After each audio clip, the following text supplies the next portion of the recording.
Hi friends, this is Yasmin Arrington Brooks here with a question for you. Why is it that some of our internships are still unpaid? A lot of corporations get it. They are paying their interns, as well as private law firms. However, I'm noticing a trend where entities that might be considered public service or industries or fields where public servants go are still unpaid.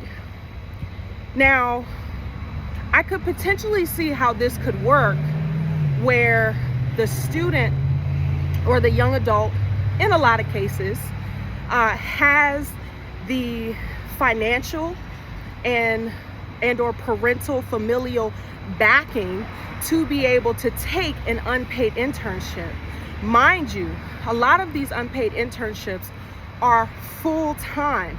So you've got young adults, oftentimes college students, and young adults working 40 hours a week in an office, and they're unpaid. I work with college-bound young adults, many of whom are first-generation college students and young people who had faced adverse childhood experiences, like, for example, having an incarcerated parent. Can you imagine how disenfranchising and even how frustrating it is when students want to opt into some type of public service or even other industries, and they're looking at different internships they can apply for, and some may have to turn down internships because they just cannot afford to take an unpaid internship. And some will take it and say, oh my goodness, you know what? I'm gonna have to work night shifts. I'm gonna have to work at Walmart. I'm gonna have to work at Chipotle. Nothing wrong with working at those places, but they have to not only give of their time and their talents and their skills and their youth and their vitality, right, to wonderful causes, but then have to work on the back end to try to make money.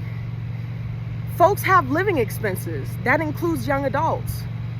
And everybody doesn't get a monthly stipend to survive. So, a lot of times they're commuting. They have to pay for metro or for the bus. If they drive, they have to pay for gas. And we know gas is not cheap. We know the cost of living is constantly going up. So, and then they may be living on a college campus, but during the summertime, that's not always an option. So they may be living in an apartment or, a shared living situation. That still costs. And hey, we've got to eat, right? And buy groceries. So I know that, some may say, well, nonprofits just don't have the money. And I can tell you that is not true.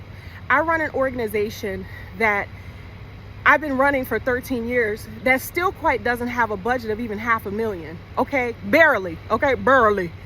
And we are paying over the minimum wage, by the way, multiple students either to intern with us or to intern with nonprofits or courtrooms, in judges' chambers, and in public defenders' offices, all of these different places where students, the experience is invaluable, but can you also imagine how much talent is lost that that never come through your doors because they just could not afford an unpaid internship?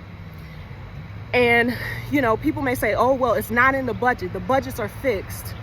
Budgets are usually voted on, right?